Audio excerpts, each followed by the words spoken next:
Hello everybody, the Lawn Gnome is here. Swear to God, I knew that.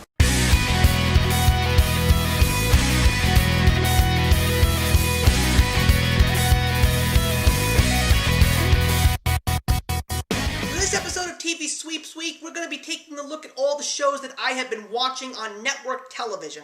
I've got two shows for you from Fox, one that I was really looking forward to, and one that I was anticipating, but it all ended up going horribly wrong. And the last show is actually on NBC, but it is a former Fox show, and if you are a fan, you probably know exactly which show I am referring to. Also, this is going to be me tipping my hat off to a show that was on Fox, but unfortunately now I cannot see it unless it comes out on DVD, because it is now only on Hulu, and that of course is the third season of The Orville, which will be premiering at some point in time later on this year. 8th season of Tim Allen's Last Man Standing. This is a show that I wish I would have been watching since it first aired, because it is definitely one of the better shows on television.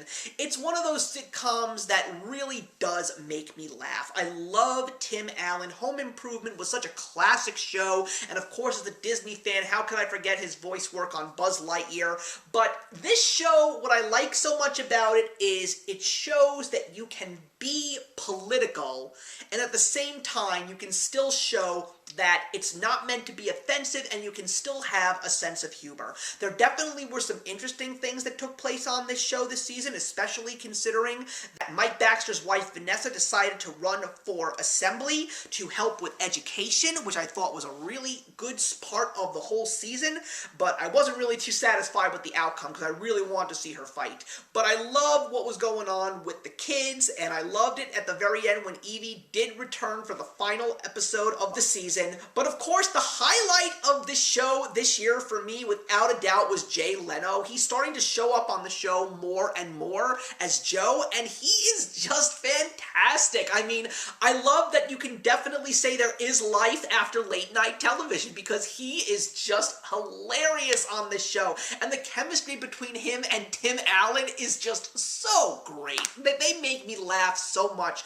And of course, even my wife, who is not on the same wavelengths as me politically, we do like to watch his vlogs at the very end of the show, and we do laugh a lot. That's what I love so much about Last Man Standing. The fact that you can laugh at political stuff and still keep a level head when it comes to the real situations in the world. The next show that I want to talk about was a show that looked interesting, but oh my god, in the first episode, it went way off the mark, and that was the show Outmatched, starring Jason Biggs from American Pie, who I truly do like as an actor. This is the story of two average people who have 4 children, and 3 of them are gifted. And basically, these parents cannot keep up with these 3 specific children in their family because they're just smarter than them, they're craftier than them, and they just love showing their parents just how dumb they are. But then, of course, they also have a youngest daughter who is pretty much their favorite because she is pretty much on their speed. Now, I believe that this show was just one hot mess. I didn't laugh, I thought it was pathetic, and it's such a shame because the premise was such an interesting idea, but it really, really missed the mark. I know that it lasted for a couple of episodes, but I had no intentions of continuing to watch that show because it just felt pathetic to me. But the last show that we're going to be talking about today, of course, was the highly anticipated Season 7 of Brooklyn Nine-Nine. I was not expecting anything less from this show this year, and it pretty much was the season that I expected.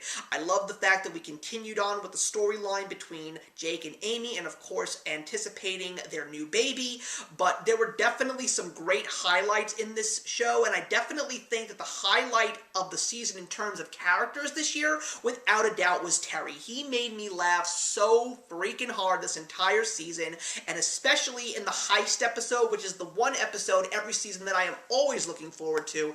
Definitely one of the funniest moments. Also, of course, everybody else had their role to play. I mean, oh man, Andre Braugher, Joe Latruglio, Stephanie Beatrice, they're all fantastic. Even Hitchcock and Scully had some great moments in this season. It definitely wasn't the best season that they've offered us at this point, but but it still was a fun show, as it always is, and I'm just glad that this show is continuing to go on.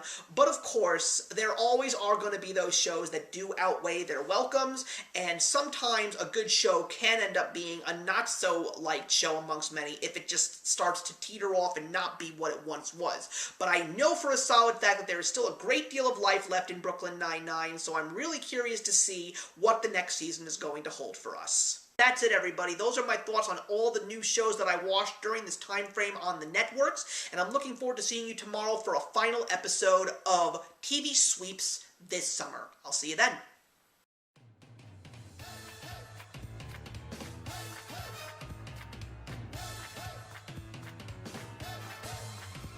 Hey, thank you so much for stopping by my channel today. If you're new here and want to see more of what my channel has to offer, please click on the link to my last video, or hit that subscribe button to be kept up to date with all of my uploads. Content of all sorts is posted here quite often, so trust me, you do not want to fall behind. I will see you in the comments, and actions speak louder than words.